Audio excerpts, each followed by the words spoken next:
Hello നമസ്കാരം.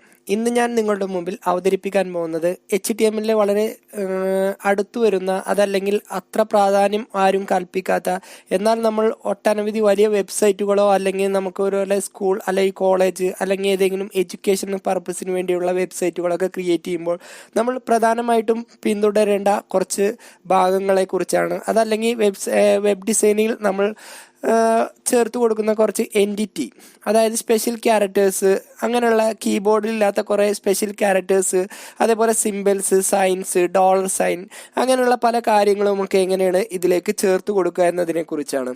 Okay, ഇത് ഈ എൻറ്റിറ്റി നമ്മൾ ഒരു HTML വെബ് പേജിൽ ഉപയോഗിക്കുമ്പോൾ അതിൻ്റെ കുറച്ച് അഡ്വാൻറ്റേജ് എന്ന് പറഞ്ഞാൽ അത് ഈസിലി അണ്ടർസ്റ്റുഡ്, അതായത് നമുക്ക് പെട്ടെന്ന് മനസ്സിലാക്കിയെടുക്കുകയും ചെയ്യാം. അതേപോലെ തന്നെ നമ്മുടെ വെബ് പേജിൽ അത് ഉപയോഗിക്കുകയും ചെയ്യാം.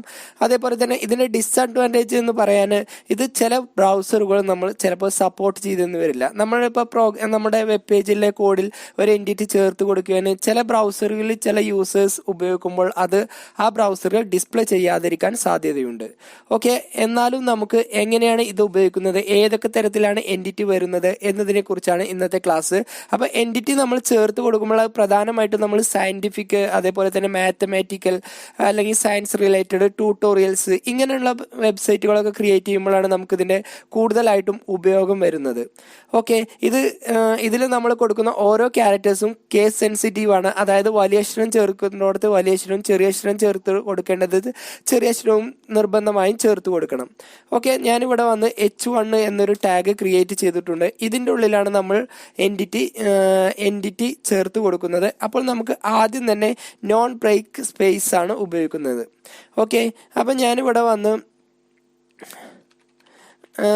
ഒരു ടെക്സ്റ്റ് ഞാനിവിടെ ടൈപ്പ് ചെയ്യുന്നുണ്ട്. വെൽക്കം ടു HTML എന്ന് ഞാനിവിടെ ഒരു ടെക്സ്റ്റ് ടൈപ്പ് ചെയ്ത് കൊടുത്തു. ഓക്കെ, ഇതിപ്പോൾ നമുക്കിവിടെ ഒന്ന് റണ്ണ് ചെയ്യിപ്പിച്ച് നോക്കാം. അപ്പോൾ ഈ വെബ് പേജ് ഇപ്പോൾ നമുക്ക് റണ്ണ് ചെയ്യിപ്പിക്കുമ്പോൾ ഈ രൂപത്തിലാണ് വരുന്നത്. ഓക്കെ, നമുക്ക് ഈ HTMLന്റെ മുമ്പ് കുറച്ച് സ്പേസ് അധികം ഇട്ട് കൊടുക്കാം.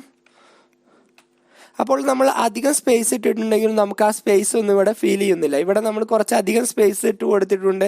ഒരു സ്പേസ് ഒക്കെ ആണെങ്കിൽ അത് കമ്പ്യൂട്ടർ ആക്സസ് ചെയ്യും. ഓക്കെ, ഒരു സ്പേസ് ആണെങ്കിൽ അത് കമ്പ്യൂട്ടർ ആക്സസ് ചെയ്യും. എന്നാൽ ഒന്നിൽ കൂടുതൽ സ്പേസ് നമ്മൾ ഇവിടെ കൊടുത്താൽ അത് ഇവിടെ ഫീൽ ചെയ്ത് വരില്ല. അപ്പോൾ നമുക്ക് ഒന്നിൽ കൂടുതൽ സ്പേസുകൾ നമ്മൾ ചേർത്ത് കൊടുക്കണമെങ്കിൽ അതിന് നമ്മൾ ഉപയോഗിക്കുന്ന എൻറ്റിറ്റി കോഡാണ്. ആദ്യം തന്നെ എന്ത് ചെയ്യുക, ആൻഡ് എന്ന സിമ്പൽ ഇടുക. ആംപ്രസെന്റ് എന്നാണ് ഇതിന് നോർമലി പറയുന്നത്. എന്നിട്ട് NBSP നോൺ ബ്രേക്ക് സ്പേസ് എന്നാണ് ഇതിൻ്റെ ഫുള്ളായിട്ട് വരുന്നത്. എന്നിട്ട് ഇവിടെ വന്ന് സെമിക്കോളം വെച്ച് ക്ലോസ് ചെയ്യുക. അപ്പോൾ നമ്മുടെ ഈ പേജിൽ ഇനി ഈ എത്ര നമ്മൾ നോൺ ബ്രേക്ക് സ്പേസ് എന്ന് ചേർത്ത് കൊടുക്കുന്നത് അതിനനുസരിച്ച് ഇതിൻ്റെ സ്പേസ് അങ്ങനെ കൂടി വരും. ഓക്കെ, ഇനിയും നമ്മളിവിടെ വീണ്ടും അത് ഒന്നുകൂടി ആഡ് ചെയ്യുകയാണെങ്കിൽ അതിനനുസരിച്ച് ഇതിൻ്റെ സ്പേസ് ഇതുപോലെ കൂടി വരും.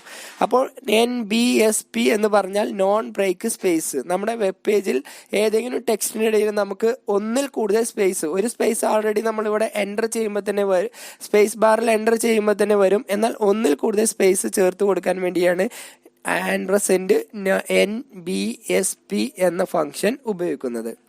ഓക്കെ, അടുത്തതായി നമുക്ക് ലെസ് ദാൻ എന്ന ടാഗ് എങ്ങനെ ഉപയോഗിക്കുന്നതെന്ന് നോക്കാം. ഓക്കെ, അപ്പോൾ ഞാനിവിടെ ഇതിൻ്റെ ഉള്ളിലുള്ള ഈ ടെക്സ്റ്റ് ഞാൻ ഇവിടുന്ന് ഒഴിവാക്കുന്നുണ്ട്. അപ്പം നമുക്കറിയാം ലെസ് ദാൻ എന്ന് പറഞ്ഞാൽ ഇങ്ങനെ നമ്മുടെ HTML വരുന്ന ഒരു ടാഗ് തന്നെയാണത്.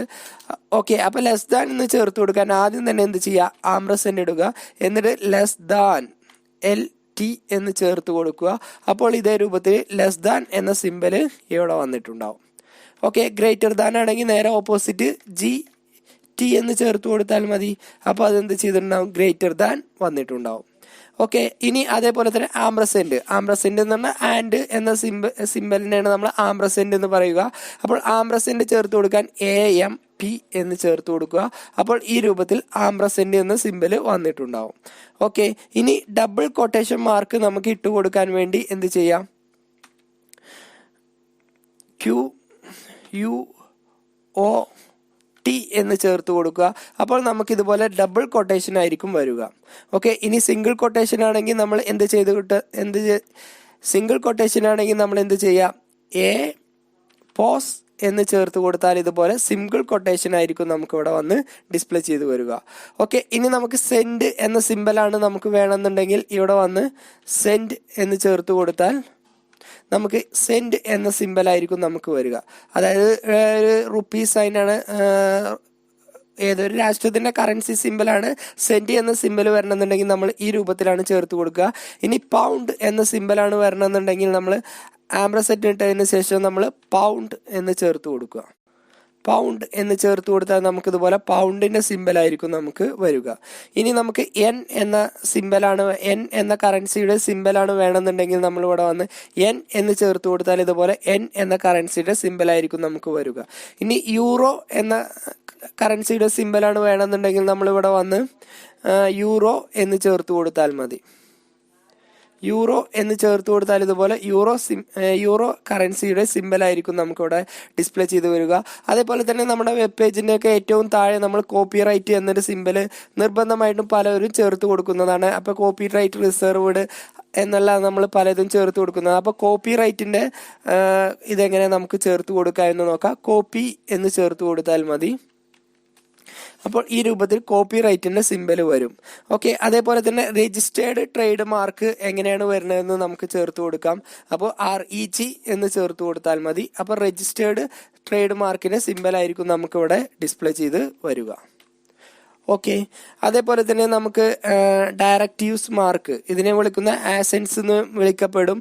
അതായത് ഗ്രേവ്, അതേപോലെ അക്യൂട്ട്, ഇങ്ങനെയുള്ള പല ടെക്സ്റ്റിന്റെ മുകളിലോ അല്ലെങ്കിൽ ലെഫ്റ്റിലോ ടോപ്പിലോ ബോട്ടമിലോ ഉള്ളിലോ ഒക്കെ ആയിട്ട് വരുന്ന ഈ മെത്തേഡുകൾ നമുക്ക് എങ്ങനെ ചേർത്ത് കൊടുക്കാം എന്ന് നോക്കാം. അപ്പോൾ നമുക്ക് എങ്ങനെ അക്യൂട്ട് നമ്മളെ വെബ് പേജിൽ ചേർത്ത് കൊടുക്കുന്നതെന്ന് നോക്കാം. ആദ്യം തന്നെ എന്ത് ചെയ്യുക, എ എന്നിടുക, അതിനുശേഷം ആൻഡ് എന്ന സിമ്പൽ ഇടുക, അതിനുശേഷം ആൻഡ് എന്ന ഹാഷ് സിമ്പൽ ഇട്ടതിന് ശേഷം നമ്മൾ അക്യൂട്ടിന് 768 എന്ന് ചേർത്ത് കൊടുത്ത് സെമികോളൻ നമ്മൾ ചേർത്ത് കൊടുക്കുകയാണെങ്കിൽ ഈ രൂപത്തിൽ എ എന്ന ടാഗിന്റെ മുകളിൽ ഈ രൂപത്തിൽ വന്നിട്ടുണ്ടാവും. ഓക്കെ, ഇനി നമുക്കത് 769 ചേർത്ത് കൊടുക്കുന്നതെങ്കിൽ നമുക്ക് ഈ രൂപത്തിലായിരിക്കും ഡിസ്പ്ലേ ചെയ്ത് വരിക. നേരെ തിരിച്ച് ഇനി നമ്മൾ 770 ചേർത്ത് കൊടുക്കുന്നതെങ്കിൽ നമുക്ക് ഈ രൂപത്തിലായിരിക്കും ഡിസ്പ്ലേ ചെയ്ത് വരിക. അതേപോലെ തന്നെ 771 നമ്മൾ ചേർത്ത് കൊടുക്കുന്നതെങ്കിൽ ഈ രൂപത്തിലായിരിക്കും നമുക്ക് ഡിസ്പ്ലേ ചെയ്ത് വരിക. ഇത് നമുക്ക് ഈ ടെക്സ്റ്റിന് മാത്രമല്ല, നമുക്ക് ഇതേ രൂപത്തിൽ തന്നെ O എന്ന ടെക്സ്റ്റിനും നമുക്ക് ചേർത്ത് കൊടുക്കാം. അപ്പോൾ O എന്ന ടെക്സ്റ്റിന് ചേർത്ത് കൊടുക്കണമെന്നുണ്ടെങ്കിൽ ഇവിടെ വന്ന് O എന്ന് ചേർത്ത് കൊടുത്താൽ മതി. അപ്പോൾ അതിന്റെ മുകളിലായിരിക്കും നമുക്ക് ഈ രൂപത്തിൽ ഡിസ്പ്ലേ ചെയ്ത് വരിക. അപ്പോൾ അത് നമുക്ക് 6-8 മുതൽ നമുക്ക് ഓരോന്ന് ചെക്ക് ചെയ്ത് നോക്കാവുന്നതാണ്. 768 കൊടുക്കുന്നതെങ്കിൽ ഈ രൂപത്തിൽ വരും. 69 കൊടുക്കുന്നതെങ്കിൽ ഈ രൂപത്തിലായിരിക്കും വരിക. അതേപോലെ തന്നെ 70 കൊടുക്കുന്നതെങ്കിൽ ഈ രൂപത്തിലായിരിക്കും വരിക. അതേപോലെ 71 കൊടുക്കുന്നതെങ്കിൽ ഈ രൂപത്തിലായിരിക്കും വരിക. ഓക്കെ, അപ്പോൾ ഇന്ന് നമ്മൾ സംസാരിച്ച ക്ലാസ് നിങ്ങൾക്ക് മനസ്സിലായെന്ന് വിചാരിക്കുന്നു. അടുത്തൊരു ക്ലാസ്സുമായിട്ട് നമുക്ക് വീണ്ടും കാണാം.